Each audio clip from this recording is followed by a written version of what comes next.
Have you ever given a gift to a client or a colleague? Well, you might be really surprised to learn that the tax rule for deducting that gift is, well, it's basically stuck in the past. We are about to uncover a single number in the U.S. tax code that hasn't changed in over 60 years. Of course you are. It's a pretty common practice, right? You want to thank a client for their business, or maybe a colleague for a great referral. It's just a good way to build and maintain those important relationships. And while these gifts are a totally legitimate business expense, the rule for deducting them has a limit. And that limit is, honestly, almost unbelievable in today's economy. Okay, so let's get right to the heart of it. What is this limit that makes business gifting so tricky from a tax perspective? That's it, $25. You can only deduct a maximum of $25 for business gifts you give to any one person per year. So if you send a beautiful gift basket that costs you $100, you can still only deduct $25. And this quote just sums up the whole problem perfectly, doesn't it? It is almost impossible to find a truly meaningful business gift for that price today. So why? Why is the limit so ridiculously low? To understand why this limit feels so out of touch, we actually have to travel back in time. The answer isn't in modern tax policy. No, it's buried deep in history.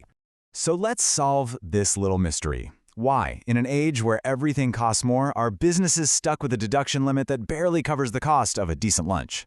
The answer is all about the year this law was originally passed. And get this, it has never been changed or adjusted for inflation. Not one time. 1962. That's right, this tax rule is over 60 years old. It was signed into law during the Kennedy administration and has been completely frozen in time ever since. Now this is what really puts the whole problem into perspective. If that original $25 limit had just been adjusted for inflation, today it would be worth around $268. Now that sounds like a reasonable amount for a nice business gift. But instead, we are stuck with the 1962 value. To really wrap our heads around how out of sync this law is, let's take a quick look at what the American economy was like back when a $25 gift was actually a very generous thing to do. Okay, check this out. In 1962, you could buy a brand new Ford Galaxy for under $3,000. A gallon of gas was 31 cents, a stamp to mail a letter was just 4 cents, and the federal minimum wage, $1.15 an hour. In that world, you can see how $25 was a pretty significant amount of money. All right, so we've covered the why. Now let's get practical and talk about the what now. You know, if you're a business owner, you have to work with the rule as it is. So how do you do that the right way, and are there any loopholes? First things first, documentation is everything.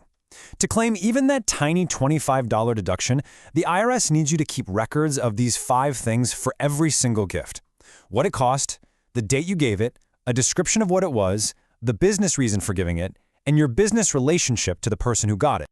But here's a very interesting loophole. The law actually lets you exclude incidental costs from that $25 limit. These are the extra expenses that are part of giving the gift, but don't really add significant value to the gift itself. So what does that actually mean? Well, things like getting something custom engraved, the gift wrapping, shipping costs, even sales tax, those generally don't count toward the $25. But you have to be careful. If the packaging itself has value, like say a fancy ornamental basket that comes with a fruit arrangement, the cost of that basket is not incidental and has to be included in your $25 calculation. So, when you're staring down a law that's this outdated, there are really only 2 ways to go. You can either try to fix the system, or you can learn to work within it. Solution number 1 is the big picture approach. Advocate for change. You know, contacting lawmakers and just asking them to update this one part of the tax code, Section 274B for inflation, would fix this for everybody. The second, more immediate solution is to just play by the old rules.